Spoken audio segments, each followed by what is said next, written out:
Welcome to top headlines. YSR వర్ధంతి వేళ మాజీ సీఎం జగన్ నివాళులర్పించారు. రాజశేఖర రెడ్డి 15వ వర్ధంతి సందర్భంగా జగన్ తన కుటుంబ సభ్యులతో కలిసి నివాళులర్పించారు. ఇడుపులపాయలోని వైఎస్ఆర్ ఘాట్ వద్ద ప్రత్యేక ప్రార్థనలు నిర్వహించారు. తల్లి విజయమ్మతో కలిసి నివాళులర్పించిన జగన్ భావోద్వేగానికి లోనయ్యారు. తన తండ్రిని గుర్తు చేసుకుంటూ తన ఎక్స్ ఖాతాలో డాడ్ మిస్ యూ అంటూ ఓ సందేశం ఉంచారు. వీటిని ఒకసారి మనం కూడా జ్ఞాపకం చేయబడతాం. దేవుని యందు ప్రియమైన వారులారా, ఈ నీతిమంతులు నిత్యము జ్ఞాపకంలో ఉంటారు. ఎందుకు అనగా వారు ఎల్లప్పుడూ కదలింపబడరు. వారు స్థిరత్వం కలిగిన వారే ఉంటారు. అనగా యెరూషలేము చుట్టూ పర్వతములు ఉన్నట్లు ఇదిగో ఇది మొదలుకొని ఆయన ప్రజల చుట్టూ ఆయన ఉంటాడు. అది ఈనాడు కూడా యెరూషలేము మీద జరుగుతున్నటువంటి యుద్ధాన్ని ఆలోచన చేసినట్లయితే, లేక యెరూషలేము చుట్టూ ఉన్నటువంటి పర్వతములు ఎందుకు ఉన్నాయి అని ఆలోచన చేస్తే, యెరూషలేము యొక్క క్షేమం, యెరూషలేము యొక్క భద్రత, యెరూషలేము యొక్క కాపుదలకు కారణంగా ఉన్నాయి. ఈనాడు ప్రతి దేశము కూడా అరబ్ దేశాలన్నీ కూడా ఇజ్రాయెల్ మీద యుద్ధాన్ని ప్రకటించినా కూడా ఏ ఒక్క దేశం కూడా నెగ్గినట్లు విజయం సాధించినట్లు చరిత్రలో లేదు. కారణం ఏమిటంటే ఆ యెరూషలేముకు యెహోవా తోడుగా ఉన్నాడు. ఆయన అగ్ని అయి ఉన్నాడు. తమ తండ్రి వైఎస్ఆర్ కు నివాళులర్పించేందుకు ముందుగానే షర్మిల పులివెందుల చేరుకున్నారు. జగన్ 3 రోజులుగా పులివెందుల్లోనే ఉన్నారు. ఉదయం జగన్ ముందుగా వైఎస్ఆర్ ఘాట్ వద్ద నివాళులర్పించారు. ఆ తర్వాత విజయవాడకు బయలుదేరారు. షర్మిల సైతం తన తండ్రికి నివాళులర్పించి ప్రత్యేక ప్రార్థనల్లో పాల్గొన్నారు. ఇద్దరు వేరువేరుగానే నివాళులర్పించారు. వైఎస్ఆర్ కు కాంగ్రెస్, వైసీపీ నేతలు నివాళులర్పించి ఆయన సేవలను గుర్తు చేసుకున్నారు. మళ్ళీ అలాంటి పాలకుడు ఎందుకు లేవు? మళ్ళీ అలాంటి ఎందుకు లేదు? మన రాష్ట్రం ఏర్పడి 10 సంవత్సరాలే. 10 సంవత్సరాలు సామాన్యమైన కాలం కాదు, కన్సిడరబుల్ టైం. ఎంతో జరిగింది. ఎందుకంటే రాజశేఖర రెడ్డి గారు 5 సంవత్సరాలలోనే ఎంతో జరిగింది, ఎంతో అభివృద్ధి, ఎంతో సంక్షేమం చేశారు. కానీ 10 సంవత్సరాలు అయిన మన రాష్ట్రం ఎక్కడ మొదలైందో ఇప్పటికీ కూడా అక్కడే ఉంది. ఎక్కడ వేసిన గొంగలి అక్కడే ఉంది. అభివృద్ధి జరగలేదు, ప్రత్యేక హోదా రాలేదు. కనీసం ఈ జిల్లాలో మాట్లాడుతున్నాం కాబట్టి కనీసం ఈ జిల్లా కడప స్టీల్ ఫ్యాక్టరీ రాజశేఖర రెడ్డి గారి కళ అది కూడా నెరవేరదు. రాజశేఖర రెడ్డి గారి వదిలి వెళ్ళిపోయిన జలయజ్ఞంలో మిగిలిపోయిన ప్రాజెక్టులు అటు చంద్రబాబు గారు కానీ జగన్మోహన్ రెడ్డి గారు కానీ కడప నుంచి ముఖ్యమంత్రి అయ్యి ఉండి కూడా జగన్మోహన్ రెడ్డి గారు కడప స్టీల్ ఫ్యాక్టరీని 5 సంవత్సరాలలో సాకారం చేయలేకపోయారు. ఏ బీజేపీ పార్టీని అయితే రాజశేఖర రెడ్డి గారు వ్యతిరేకించారు, అదే బీజేపీ పార్టీ గులాంగిరి చేస్తారు. మరి ఇదే నా రాజశేఖర రెడ్డి గారి ఆశయాలను నిలబెట్టడం.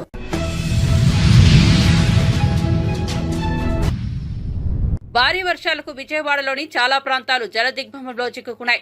ఈ నేపథ్యంలో సహాయక చర్యలను ఏపీ సీఎం చంద్రబాబు దగ్గరుండి పర్యవేక్షిస్తున్నారు. స్వయంగా ముంపు ప్రాంతాలలో పర్యటిస్తూ బాధితులకు భరోసా ఇస్తున్నారు. జక్కంపూడి సితారా సెంటర్లో జేసీబీ ఎక్కి చంద్రబాబు వరద ప్రభావిత ప్రాంతాలను పరిశీలించారు.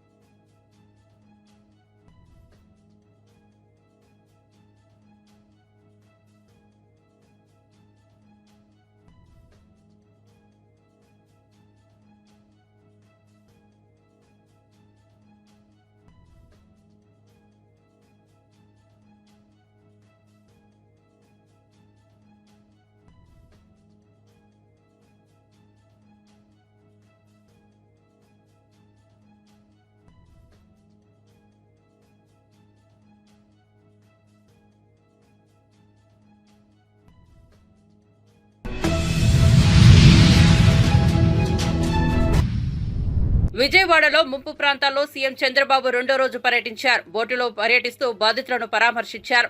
హెలికాప్టర్ల ద్వారా వరద బాధితులకు ఆహారం, నీళ్లు, పాలు అందజేయాలని సీఎం చంద్రబాబు ఆదేశించారు. రాష్ట్రంలో వరద పరిస్థితులపై మరోసారి ఆయన ఉన్నతాధికారులతో సమీక్షించారు. ఎవరూ ఆందోళన చెందాల్సిన అవసరం లేదని, అందరికీ సాయం అందుతుందని చంద్రబాబు తెలిపారు. ఇవ్వాల్సిన ఫుడ్ పాకెట్స్ కానీ అవన్నీ వెళ్తున్నాయి. ఇంకా ముమ్మరం చేస్తున్నాం. ట్రాఫిక్ కూడా కంజెషన్ ఉంది, అన్ని రెగ్యులేట్ చేస్తున్నాం. చివరి ప్రాంతానికి కూడా వెళ్లాల్సిన అవసరం ఉంది. కొంతమంది పేషెంట్ కూడా ఉన్నారు, పిల్లలు ఉన్నారు, కొంతమంది ముసలోళ్ళు ఉన్నారు, వాళ్ళు కూడా తీసుకురావాలి. ఎవరు కూడా ప్యానిక్ రియాక్షన్ అవసరం లేదు. అందరూ ఓపిక పట్టండి. 1 గంట 2 గంటల్లో అందరం ఓపికగా ఉంటే ఇంకా తొందరగా పనులు అవుతాయి. అన్నీ చేస్తానని అప్పీల్ చేస్తున్నా. ఇక్కడే ఉంటా, కంట్రోల్ రూమ్ని యాక్టివేట్ చేస్తున్నా. ఎంతవరకు చేయగలుగుతామో అన్నీ చేసి అందరిని ఆదుకుంటాం. 110 పైన బోట్లు పనిచేస్తున్నాయి. అదే మాదిరిగా 4-6 హెలికాప్టర్లు వస్తున్నాయి. ఒక హెలికాప్టర్లో ఫుడ్ పెట్టడం కానీ, లేకుంటే బోట్లో తీసుకుపోవడం కానీ, పేషెంట్లు తీసుకురావడం కానీ ఇవన్నీ జరుగుతున్నాయి. వర్షం కూడా పడతా ఉంది, అయినా కూడా ఎక్కడ ఆపరేషన్స్ ఆపం, అన్ని విధాలు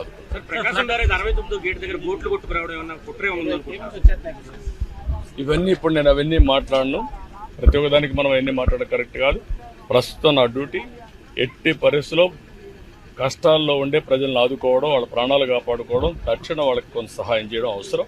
అదే చేస్తాం. ఇంకా కూడా మనకు ఓవరాల్ గా అక్కడే ఉంది. 11,40,000 క్యూసెక్స్ ఆఫ్ వాటర్ వస్తూ ఉంది. ఇది ఎప్పుడు రానంత వస్తూ ఉంది. నేను విన్నానమ్మా, మీ కష్టాలు అర్థం చేసుకున్నాను, అందరిని వింటూనే వచ్చా. ఇప్పుడు మళ్ళా పోయి నేను అన్ని స్ట్రీమ్ లైన్ చేస్తాను. విజయవాడలో మాజీ సీఎం జగన్ పర్యటించారు.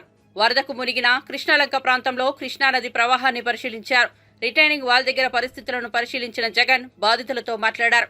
పార్టీ కార్యకర్తలు వరద సహాయక చర్యల్లో అందుబాటులో ఉండాలని సూచించారు.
చిత్తూరు జిల్లా కుప్పం నియోజకవర్గం శాంతిపురం మండలంలోని ఓ పాఠశాల విద్యార్థులు AP deputy CM Pawan Kalyan పై తమదైన శైలిలో అభిమానాన్ని చాటుకున్నారు. సెప్టెంబర్ 2 పవన్ కళ్యాణ్ జన్మదినోత్సవాన్ని పురస్కరించుకుని శాంతిపురం మండలంలోని నోబెల్ ప్రైవేట్ పాఠశాల విద్యార్థులు వినూత్న శైలిలో కూర్చుని పవన్ ముఖ ఆకృతిని ఆవిష్కరించారు. కుప్పంకు చెందిన పూరి ఆర్ట్స్ పురుషోత్తమ ఆధ్వర్యంలో వందలాది మంది విద్యార్థులు పాఠశాల ప్రాంగణంలో కూర్చుని పవన్ కళ్యాణ్ ఈ విధంగా శుభాకాంక్షలు తెలిపారు.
ప్రకాశం బ్యారేజ్ దగ్గర గేటుకు అడ్డుపడ్డ పడవలను, వరద ఉధృతిని జలవనరుల శాఖ మంత్రి నిమ్మల రామానాయుడు పరిశీలించారు. బోటు అడ్డుపడడంతో దెబ్బతిన్న 69వ గేట్ కౌంటర్ వెయిట్ సరిచేసే పనులపై ఇరిగేషన్ అధికారులతో సమీక్ష చేశారు. ముఖ్యమంత్రి చంద్రబాబు ఆదేశాలతో గేటు మరమ్మతు పనులను యుద్ధ ప్రాతిపదికన చేపట్టేందుకు గేట్ల నిపుణులు కన్నయ్య నాయుడును పిలిపించేందుకు నిర్ణయం తీసుకున్నారు. ఫస్ట్ టైము 11,50,000 11,80,000 క్యూసికల్ నీరుని ఈ యొక్క ప్రకాశం బ్యారేజీని టచ్ చేయడం ఫస్ట్ టైం. ఇటువంటి పరిస్థితుల్లో యుద్ధ ప్రాతిక మీద చంద్రబాబు నాయుడు గారు సైతం కలెక్టరేట్లోనే బస చేసి ఎక్కడైతే గండ్లు పడుతూ ఉన్నాయో, ఎక్కడైతే ఏటిగొట్టుకి కానీ ప్రమాద పరిస్థితి ఉందో ఆయన మంత్రులు అధికారుల్ని అందరినీ సమన్వయం చేసుకుంటూ పనులు చేస్తున్నటువంటి సమయంలో మరి ఏదైతే ఈ యొక్క ప్రకాశం బ్యారేజీకి సంబంధించి మరి 4 బోట్లు కొట్టుకుని వచ్చి అందులో ఒక బోట్ అయితే కిందకి పోయిన పరిస్థితి, మిగిలిన 3 బోట్లు కూడా అడ్డుకుని అందులో పర్టికులర్గా ఏదైతే మరి ఒక బోటు ఆ గేట్కి సంబంధించి కౌంటర్ వెయిట్ ఏదైతే ఉందో ఆ కౌంటర్ వెయిట్ని బలంగా తాకడంతో ఆ కౌంటర్ వెయిట్ బ్రేక్ అయినటువంటి పరిస్థితి ఉంది. వెంటనే ఇరిగేషన్ అధికారులు కూడా అప్రమత్తమై ఇమ్మీడియట్లీ ప్రకాశం బ్యారేజీకి అయితే ప్రమాదకరమైనటువంటి పరిస్థితి ఏమీ లేదు. కాకపోతే రేపు మళ్ళీ ఆ ఫ్లడ్ తగ్గిపోయిన తర్వాత ఆ గేట్ని క్లోజ్ చేసుకునేటప్పుడు, అదేవిధంగా మళ్ళీ రేపు ఫ్యూచర్లో ఏదైనా ఫ్లడ్ వస్తే గేట్ని మళ్ళీ పైకి లిఫ్ట్ చేసేటప్పుడు ఆ కౌంటర్ వెయిట్ అవసరం ఉంటుంది అనేటువంటి ఆలోచనతో ఆ కౌంటర్ వెయిట్ పనులు ప్రారంభించాలనేటువంటి ప్రాథమిక నిర్ణయానికి ఇరిగేషన్ అధికారులు వస్తే చంద్రబాబు నాయుడు గారి కాదు.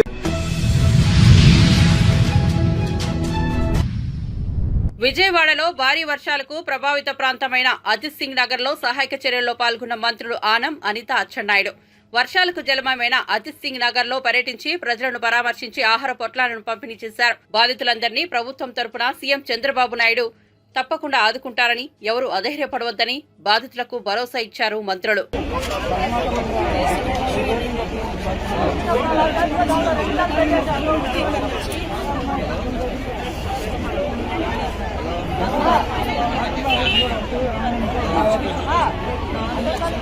మన వాళ్ళకి కూడా చెప్పండి, వాటర్ ప్రాజెక్ట్ కూడా మొబిలైజ్ చేయమని మనం కూడా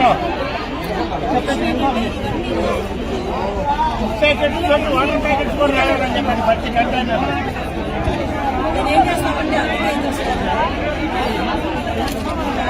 అంత గారు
తెలంగాణలో భారీ వర్షాల నేపథ్యంలో వరద ప్రభావిత ప్రాంతాలను సీఎం రేవంత్ రెడ్డి సందర్శించారు. సోమవారం రోడ్డు మార్గంలో పర్యటించిన ఆయన కూసుమంచి మండలంలో పాలేరు రిజర్వాయర్ వద్ద పరిస్థితిని సమీక్షించారు. వరద ప్రభావానికి దెబ్బతిన్న వరి పొలాలను పరిశీలించారు. ఆయన వెంట డిప్యూటీ సీఎం బట్టి విక్రమార్క, మంత్రులు ఉత్తమ్ కుమార్ రెడ్డి, కోమటిరెడ్డి వెంకటరెడ్డి, పొంగులేటి శ్రీనివాస్ రెడ్డి తదితరులు ఉన్నారు.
నాగార్జున సాగర్ జలాశయం భారీగా వరద ప్రవాహం కొనసాగుతోంది. దీంతో సాగర్ జలాశయం 26 క్రస్ట్ గేట్ల ద్వారా నీటిని దిగువకు విడుదల చేస్తున్నారు.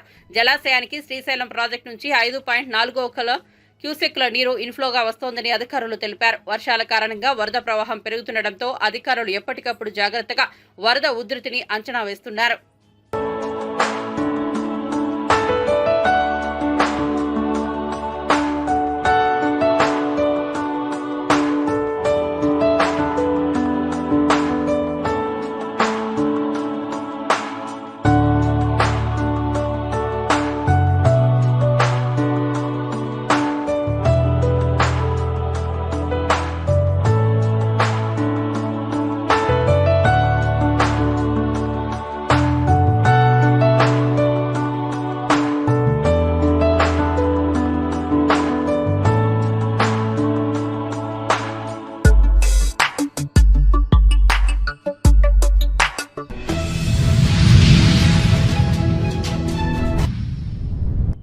సూర్యాపేట జిల్లా కోదాడ బైపాస్ వద్ద భారీగా సరుకు లారీలు నిలిచిపోయాయి. విజయవాడ హైదరాబాద్ జాతీయ రహదారిపై 3 కిలోమీటర్ల మేర ఆగిపోయాయి. ఏపీలోని ఎన్టీఆర్ జిల్లా జగ్గయ్యపేట మండలం గరికవాడు వద్ద జాతీయ రహదారి కొట్టుకుపోవడంతో ఈ పరిస్థితి నెలకొంది.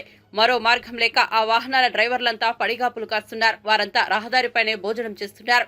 కోదాడకు చేరుకున్న వాహనాలను పోలీసులు మిర్యాలగూడ వైపునకు మళ్లించేందుకు ప్రయత్నిస్తున్నారు. వాహనదారులు కోదాడ వైపు రావద్దని పోలీసులు సూచించారు.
విజయవాడ ప్రకాశం బ్యారేజీ వరద ఉధృతి కొనసాగుతోంది. ఎగువ ప్రాంతాల నుంచి వరద ఉధృతిని కొట్టుకుని వచ్చిన 3 బోట్లు ప్రకాశం బ్యారేజీ గేట్లకు అడ్డుపడ్డాయి. గేట్ల నుంచి విడుదల చేస్తున్న నీటిని అడ్డుగా మారడంతో నీరంతా నిలిచిపోయింది. ఈ 3 బోట్లు తగలడంతో బ్యారేజీలో ఓ పిల్లర్ పాక్షికంగా దెబ్బతింది.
భారీ వర్షాలకు మహబూబాబాద్ జిల్లా ఇంటికన్నే కే సముద్రం మార్గంలో రైల్వే ట్రాక్ దెబ్బతిన్న విషయం తెలిసిందే. దెబ్బతిన్న ఈ ట్రాక్ పునరుద్ధరణ పనులు వేగంగా జరుగుతున్నాయి. దక్షిణ మధ్య railway general manager Arun Kumar Jain track మరమ్మత్తు పనులను పరిశీలించి పలు సూచనలు చేశారు. మరమ్మత్తు పనులు వేగంగా చేయాలని అధికారులను ఆదేశించారు.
విజయవాడలోని చిట్టినగర్లో ఉన్న విజయ డైరీ ఇంకా ముంపులోనే ఉంది. ఆదివారం రాత్రి వరద ఉధృతి పెరగడంతో పరిశ్రమ లోపలకు భారీగా నీరు చేరింది. వాహనాలు, యంత్రాలు మరింతగా ముంపునకు గురయ్యాయి.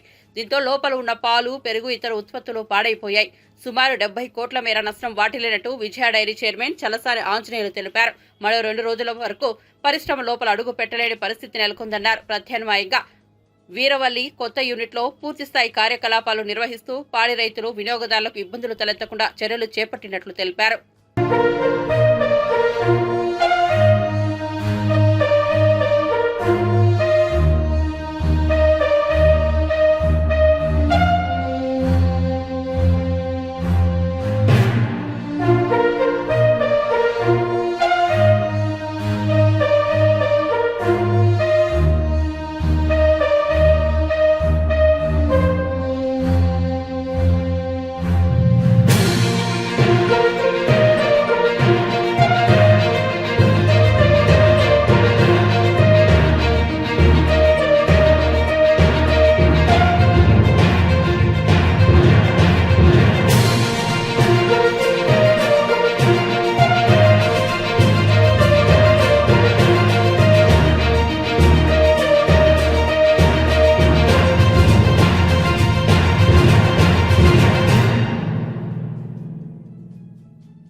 నిజామాబాద్ జిల్లా శ్రీరామ్ సాగర్ ప్రాజెక్టుకు వరద ఉధృతి కొనసాగుతోంది. ప్రాజెక్టులోకి భారీగా వరద నీరు వచ్చి చేరడంతో 8 ప్రధాన గేట్ల ద్వారా 25,000 క్యూసెక్ల నీటిని దిగువకు విడుదల చేస్తున్నారు. వరద ప్రవాహానికి అనుగుణంగా నీటి విడుదలను పెంచే అవకాశం ఉందని ప్రాజెక్టు అధికారులు తెలిపారు.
భారీ వర్షాలతో విజయవాడలోని ముంపు ప్రాంతాల ప్రజలు ఆకలి తీర్చేందుకు దివి సంస్థ ముందుకొచ్చింది. ప్రతిరోజు 170,000 మందికి పైగా ప్రజలకు ఉదయం అల్పాహారం, మధ్యాహ్నం, సాయంత్రం భోజనాలను Hare Krishna charitable foundation, AP Akshaya Patra అనుబంధ సంస్థతో అందజేసేందుకు పూర్తి ఏర్పాట్లు చేసినట్లు దివి సంస్థ ఎండీ మురళీకృష్ణ తెలిపారు.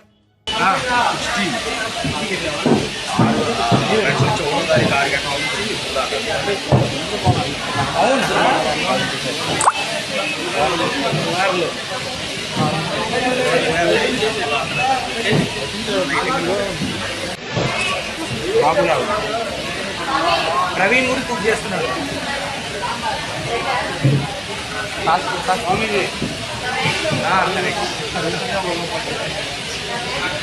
ప్రయత్నిస్తున్నాడు.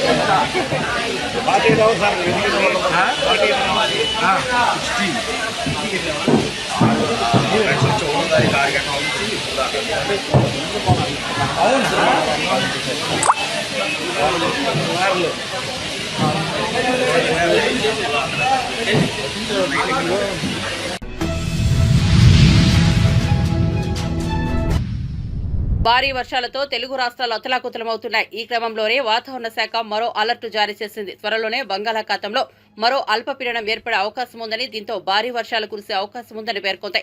ఈ మేరకు అమరావతి వాతావరణ కేంద్రం సోమవారం ప్రకటన విడుదల చేసింది. సగటు సముద్ర మట్టం వద్ద రుతుపవనాల ద్రోణి ఇప్పుడు జైస్మలేర్, రైసేన్, చింద్వారా, తూర్పు విదర్భ ప్రాంతాలలోనున్న వాయుగుండం కేంద్రం గుండా దానిని ఆనుకుని ఉన్న తెలంగాణ మచిలీపట్నంలో గుండా వెళ్తూ అక్కడి నుండి ఆగ్నేయ దిశగా తూర్పు మధ్య బంగాళాఖాతం వరకు ఉంటుంది. దీంతో షియర్ జోన్ లేదా గాలుల కోత ఇప్పుడు ఉత్తర భారతదేశ ద్వీపకల్పనలో సగటు సముద్ర మట్టానికి 5.8 కిలోమీటర్ల ఎత్తు మధ్య సుమారుగా 20 డిగ్రీల ఉత్తర ఆకాంక్షం వెంబడి విస్తరించి ఉంది. అంతేకాకుండా పశ్చిమ మధ్య దానిని ఆనుకుని ఉన్న వాయు బంగాళాఖాతంలో వేరొక అల్పపీడనం సెప్టెంబర్ 5, 2024 నాటికి ఏర్పడే అవకాశం ఉంది. దీని ప్రభావంతో కొన్ని ప్రాంతాల్లో మోస్తరు నుంచి భారీ వర్షాలు కురిసే అవకాశం ఉందని వాతావరణ శాఖ పేర్కొంది.